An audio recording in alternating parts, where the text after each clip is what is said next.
Alright folks, let's talk about the Karambit, the most vicious of fighting knives. Or is it? Don't do this, by the way. Spinning a sharp point toward yourself is not a good idea. Just doing it for your entertainment. So the Karambit, also known as Korambi knife or Lawi Ayam, which translates to chicken's claw, originates in Indonesia. As far as the age of the agricultural form is concerned, the number I see most commonly claimed is the 11th century. Although from what I can see, not a single one of the websites talking about this references a source, so who knows. But as far as surviving Karambits go, I mostly see 18th and 19th century. Generally, this is what we're dealing with. A short, strongly curved knife with a ring at the end. Sometimes much more strongly curved than this, really like a sickle, which makes sense because it was originally an agricultural tool before it was adopted as a weapon as well, and martial arts systems built around it. It has become quite popular in certain circles, revered by martial artists, knife collectors, mall ninjas, movie directors, video game designers, etc. This is often the knife of choice if you want to portray particularly vicious characters and brutal fighting.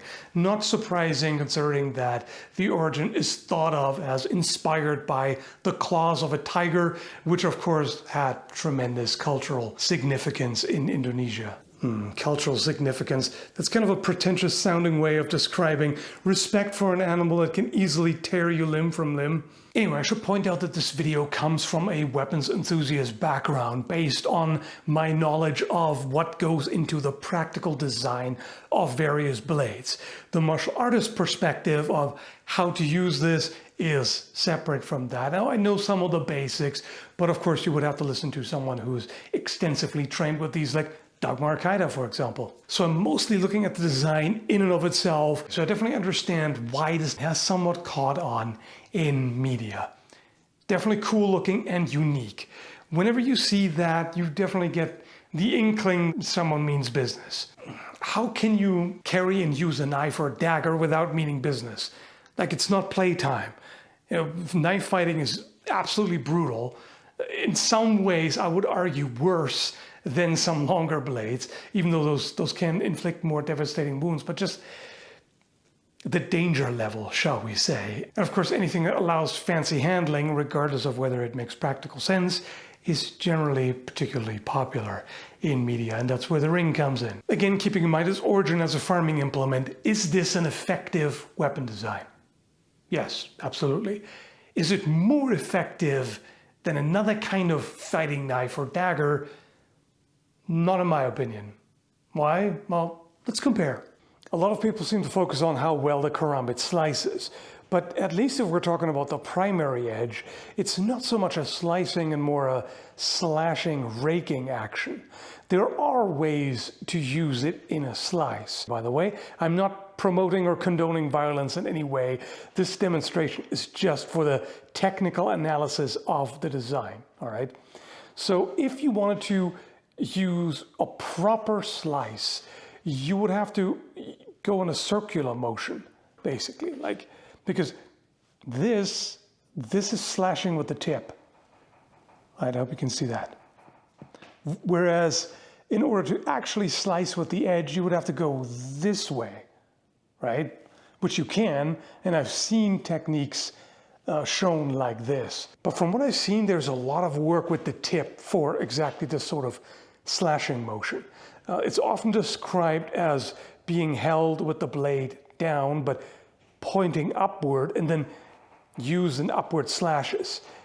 If you pull up like this, this is more of a tip slash.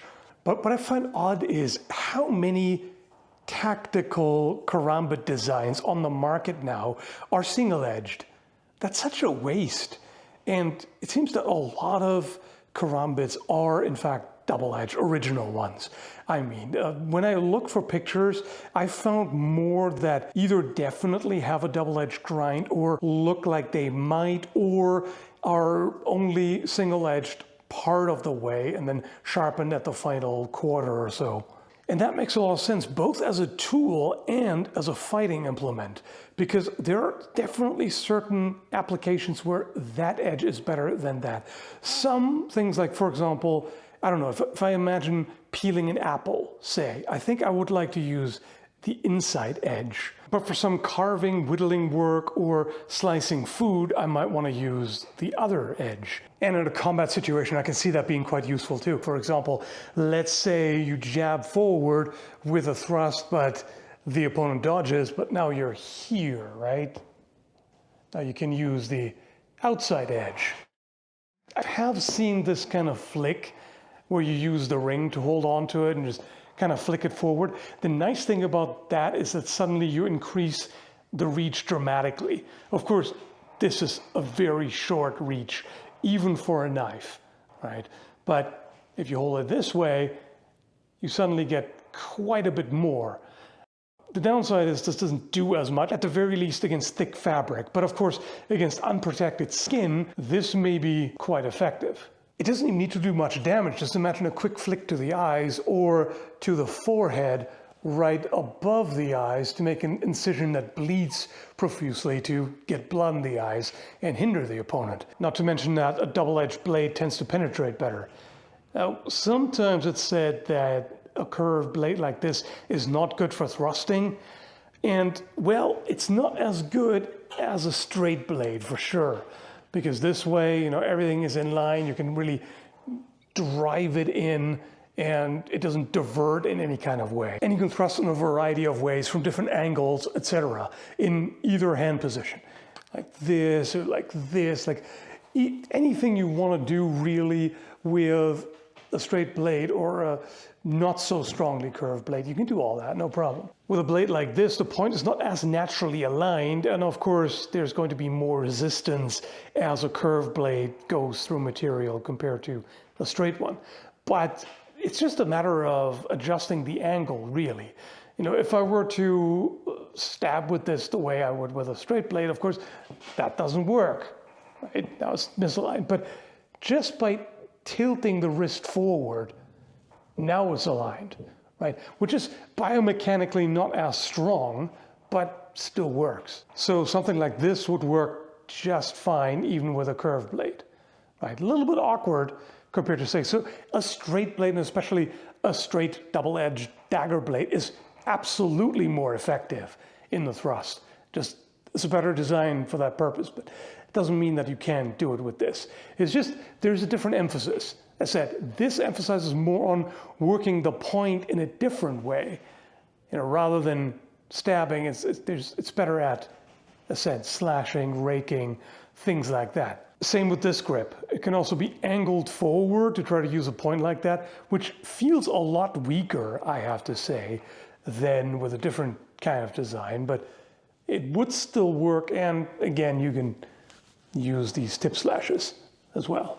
Now, these slashing maneuvers and various ways of using the blade when grappling, that can still be used with a straight blade. It's just going to be a little bit different. If you do the same thing, that still works. It's just more edge-centric than tip-centric, because the tip doesn't dig in quite as far, but the edge does, right? So you could do the same kind of thing. You can angle the wrist, you can even still kind of go around like this. There's so many things that essentially work the same way. There's just, as I said, a bit of an emphasis on the edge over the tip, although the tip can, of course, still be used. You can kind of move the wrist like this and kind of tip it forward, slash that way, or of course, easily tip slash in this sort of grip. So the point can still be used. So I do think the Karambit is a little overrated in that regard. Whenever I see demonstrations of all this cool stuff that it can do, you could do that with another knife too. And whenever it's emphasized how lethal the Karambit is, I mean, it's a knife. Knives up close are extremely devastating and lethal no matter what, especially if you have one and the opponent doesn't. If both have one, then you better not be fighting because it's way too dangerous for both. The main advantage I see of this over other forms of knife is the ring for retention. Anything that helps a fighter hold on and retain the weapon, of course, is useful. The downside is it's just one finger, and that ring could potentially also be used against you. Now, in order to do that, the opponent would have to touch the blade, which of course is highly risky. But again, we're already talking about grappling with a short blade, which is extremely risky to begin with. So there are ways to grab it from the side, kind of pinch the blade, or even just try to get a hold of part of the handle that sticks out and trying to manipulate it that way. Just have an extra handle and then try to pry it out of the hand, in which case that could lead to a joint lock or, endanger the finger, which I don't think is that likely. I do think the advantage of it outweighs the potential risk. The ring can also be used as a striking implement. Hurts the hand. Honestly, I think other knives are better in that regard. If they have a pommel or even a skull crusher type spike, you're going to be better off using that than the ring. So, surprise, surprise, it has its pros and cons, strengths and weaknesses, like anything else. Is it overrated? Yeah, from what I've seen, I would say it is. But is it bad? Absolutely not. It's interesting how polarized the opinions are. I've seen great praise heaped upon this as one of the best fighting knives ever, if not the best. But also seen people make statements about it who seem to hate it and think it's gimmicky and kind of useless compared to more conventional knives. It's kind of a weird thing to say because, of course, in Indonesia this is conventional, but you know what I mean? Through a Western lens, I suppose, it seems unconventional. I've read claims about what makes this so great that made me think, well, that mostly applies to other knives too. And also claims about why it's so bad that made me think, well, if you use it just a little bit differently, that's not really a problem. So I just see it as, imagine you have more or less the same pool of points to put into the design of something. And the points are just a little bit differently distributed here compared to other designs. Does that make sense?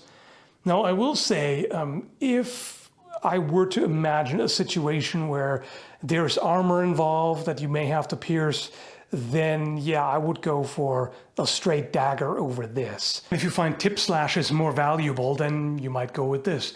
Now, the one good thing about that, both in terms of combat use and also use as a tool, is that if you have a dull edge, you should be maintaining it, obviously. Resharpen the damn blade if that happens. But if you somehow end up in a situation where the edge is dulled and you can't do anything about that in the moment, then you can still use the tip pretty effectively. More effectively than a straight blade, I would argue. You can still cut with it, again, more rake, but either way, I've actually found, trivial example, but I found that opening boxes is great with this. And of course, it also depends on the fighting style. If your style is heavy on grappling, this is great. If it's more reliant on using as much reach as possible and kind of sniping the hands from as far away as possible, then this is not so good. You're better off with a knife that has more reach. I would argue that a straight knife is a little more convenient to carry and gives you more options to conceal and carry it. But this is still a small knife. How big of a deal is that really? Not that much. When it comes to agricultural tools turned weapon, it doesn't get any more brutally effective than this. But of course, it's a little harder to carry. Anyway, let me know what you think about the Karambit. Hope you found this interesting, and thanks for watching.